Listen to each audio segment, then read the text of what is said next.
Hi guys, if it's Friday, it's Down and Dirty Woodscraft. Stay with me. Okay guys, today I'm going to be answering a question for a lovely young lady who contacted me and wanted to know about gathering water from a tarp.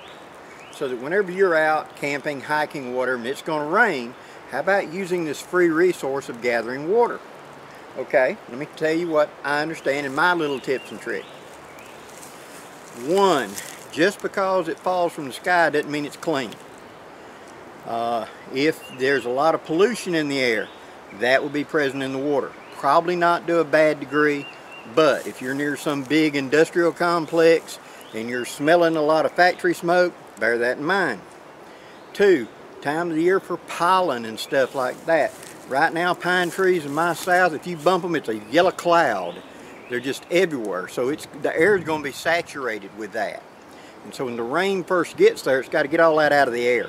Now an overnight rain will have purged it, cleaned the sky, so to speak. But a sudden shower that's only going to last 30-40 minutes is not had the chance to clear the air. So the water is going to need to still be probably filtered or definitely be processed somehow. Okay? But your specific question was, if I have a tarp, how can I use it to collect water? Okay. One, if you're up under trees, you're still going to get leaf, dust, debris, because it's going to hit them leaves before it ever gets to your tarp. Two, how clean is your tarp? If your tarp's fairly dirty, my personal collection idea is if it's going to be raining the rest of the night, hours and hours, yeah, then I might want to consider collecting some water after, say, an hour of rain. Because by then it's cleaned the leaves off pretty much, it's cleared the air out pretty much, and it's probably cleaned off my tarp pretty much. So anything that's going to come loose for just basic rain is done washed off. So now is a better time to collect. Okay? Now I've set up a real quick tarp just to show you a basic idea. And I'm going to zoom in and we're going to talk about right quick how I would set it up. Sorry for the wind, guys. We got a storm front coming.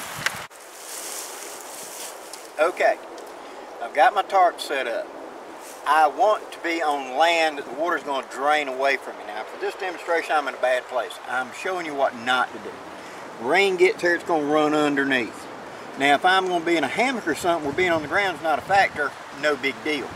I can still use this. But I would want relatively crowned up ground so the water's running away from me to prevent water coming underneath. Now what I'm going to do is I'm going to hook up my tarp as usual. And then in the center, if I have a grommet, which would be great, I'm going to attach a quick line to. And then I'm going to put a separate stake further underneath so that I can pull the center down to a point. Okay? So let's say I'm going to do it just like this. Now what that's doing is I'm going to accentuate it so you can see it more. I'm cupping this whole tarp now to want to funnel it to right here. Okay, that's where I would put my collection device, right here, just underneath that. Now when you do this, I want it a little on the inside, a little on the outside, because the water, rain light, just like that. As the rain sheets off, it's going to collect in my pot. Now right here around it, I'm going to cut a little moat to drain out. So if this pot overflows, don't immediately roll back into my camp, see? I want this pot to fill up. I will probably do this while I'm awake if it's a good hard rain, and therefore fill up my containers and then return it to this, as opposed to sitting it overnight. Okay, because then it's a good chance it's going to fill up and it's going to overflow. So I want it to be like this. I want it to sheet off into the pot itself, and so from the inside I can take it out, fill up my containers, and then return it to the drip edge. Now I've got a stake down there and I have an adjustable cord, as you can see here.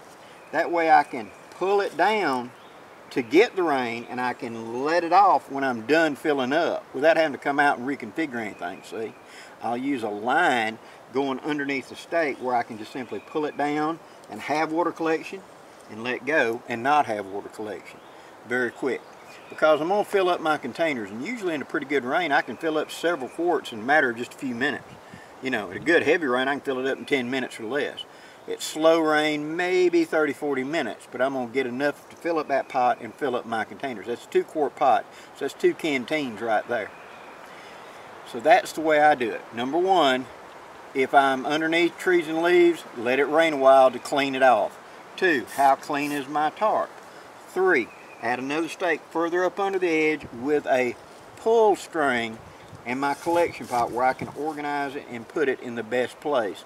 And that way I can release this when I'm done and not have to completely come out and reconfigure it. Now, if I want to set this up out in the open and catch rain with it, that's even better. No trees overhead. Suppose I got an extra poncho or water, or even a Mylar emergency space blanket. Lay it down and roll up a couple of sticks in it to hold it together, lash it to make like a A-frame, where at the bottom is where the water would pour out, and underneath it put my pot, catch it that way. So I'm out away from all the trees, I'm in the bare open. That's even faster and cleaner, so to speak. Hope this gives you some ideas, guys. Thank you very much for the comments. And if you've got anything you'd add to this or want me to go on, please put it down in the comments and I'll be happy to work on getting it out to you. Till next time, guys, I'm Blackie, wishing you safe journeys. Have a great day, guys.